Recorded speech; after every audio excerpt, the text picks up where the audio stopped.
Good. Guess what? Students, today we are going to rationalize the surds using the conjugate method. Good. So I will do two sums, starting with the one here. Then I will go to the next one, which is more of advanced. So let us get first the basic and understand how we can rationalize the surds using the conjugate method. Good. Now, if you have been given some like this to simplify, what we do is a solution. The solution will be, now it will be 10, and the denominator part we have root 5 minus root 3.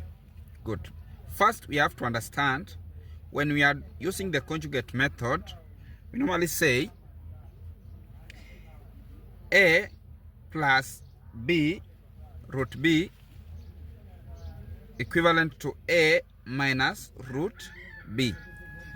This means when we are rationalizing the surds, what normally happens, we'll multiply both the numerator part and the denominator part with the conjugate of the denominator. When we say the conjugate, we mean the sign on the denominator part, the way here you can see it has changed, the sign here will change.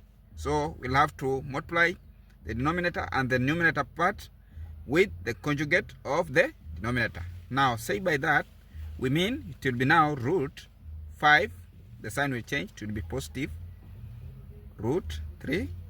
Then the denominator part will be now also root 5 positive root 3.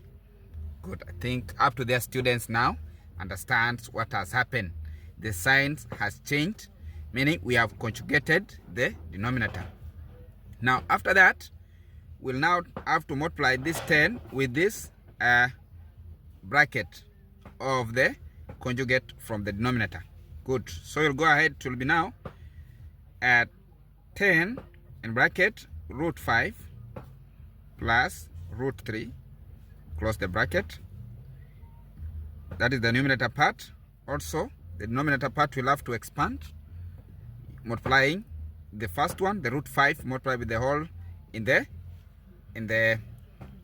the part of the right, which is the conjugate. Now we'll multiply, it will be now root 5.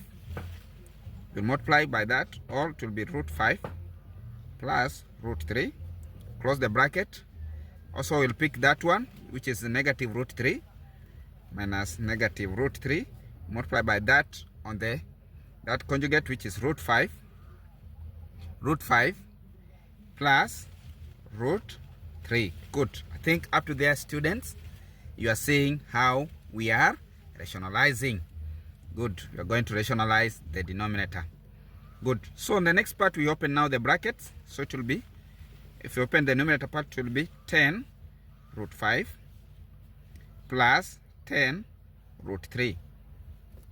That is the numerator part. So we go to the denominator part. So it will be root 25 plus root 15. We are done with that. Open the first bracket. Let's open the next bracket. It will be minus root 15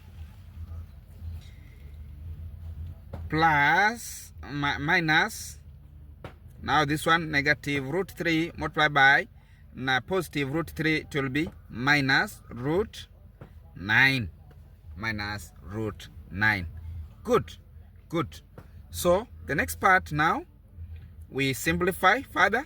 So if you look on the denominator part, let us simplify the denominator part.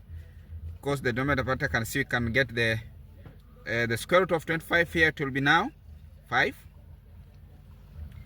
It will be 5.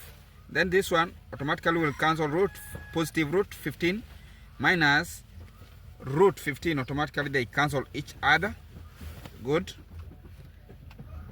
Then here it will be now minus 3, because the square root of 9 is 3. Good. So we go ahead. So it will be 10 root 5 plus 10 root 3 all over 5 minus 3, which is 2. Good. That now marks the end of that rationalizing. We have rationalized this denominator part of that surd, and that marks our answer, which is very easy, students. So the next part, we are going now to do this one, which is rationalize using the same method, the conjugate method. We rationalize the same surds now, but we'll now put our answer in the form of a plus b root c, whereby a, b, and c are integers of numbers. Good. So students, keep following up. You can subscribe so that we can keep unlocking the infinite possibilities in regards to mathematics. Bye bye.